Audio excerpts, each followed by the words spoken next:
I'm Daniel, and welcome to the Emunah Project. We here at the Emunah Project are continuing in our series of videos with respect to information, education, inspiration, guidance, advice.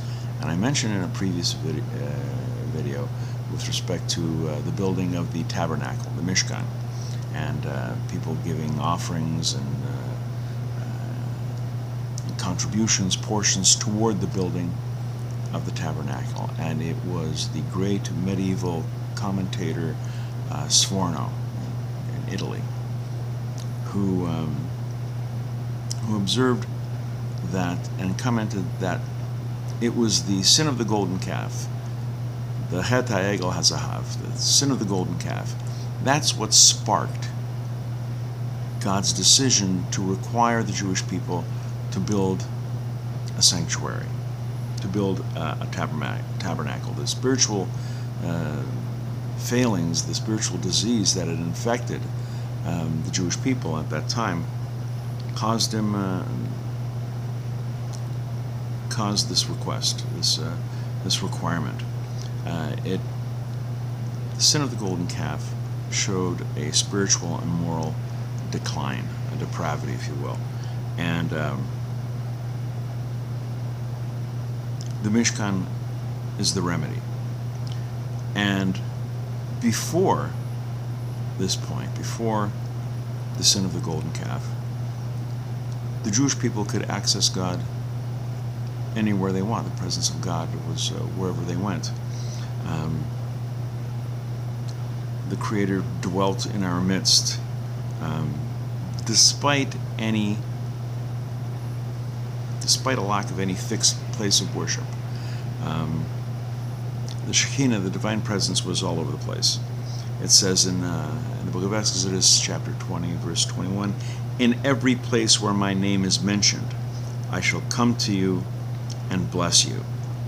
The altar in those days consisted basically of earth. Didn't have any gold and silver and jewels, the things that people prize and value so much.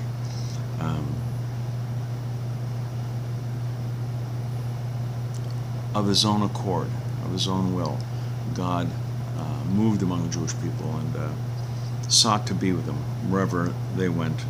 A simple altar of earth, that's all that was required. After the sin of the golden calf, those days are gone. God required the Jews to have a fixed place of worship. They had rejected the freedom to be with God whenever they wanted, wherever they wanted. They rejected that. So now, as it often happens, sometimes when you reject something that's free, later on you really have to work for that same thing. The Jewish people were to build a physical tabernacle. Everything became formalized. When you did it, how you did it, the time, the place, the manner, the clothing for the priests, the utensils in the altar, what the walls were made of. Everything was formalized. All the things that people treasure, gold, silver, jewels, those had to be given up in order to be part of the tabernacle, be part of the Mishkan. They're required for the building of God's sanctuary. And the utopian state of God being everywhere, that had been rejected. And so he required formality and a focusing of the people's attention. Later on, the temples, the first and second Beit Hamikdash, those were specific places from which God's presence radiated throughout the world. Now that we don't have a Mishkan, we don't have a tabernacle, we don't have a temple, our scripture, our prophets, God promises that will come again.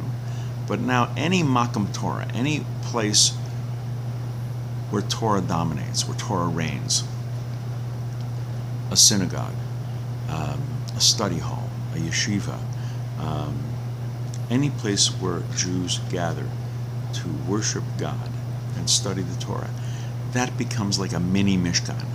And the Spirit of God radiates from that place. It shines forth. It inspires the world.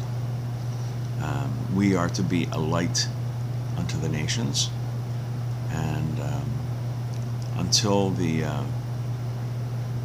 temple returns in the future with the coming of Moshiach, let us make our own Makam Torah, our own places of Torah, a source of that light.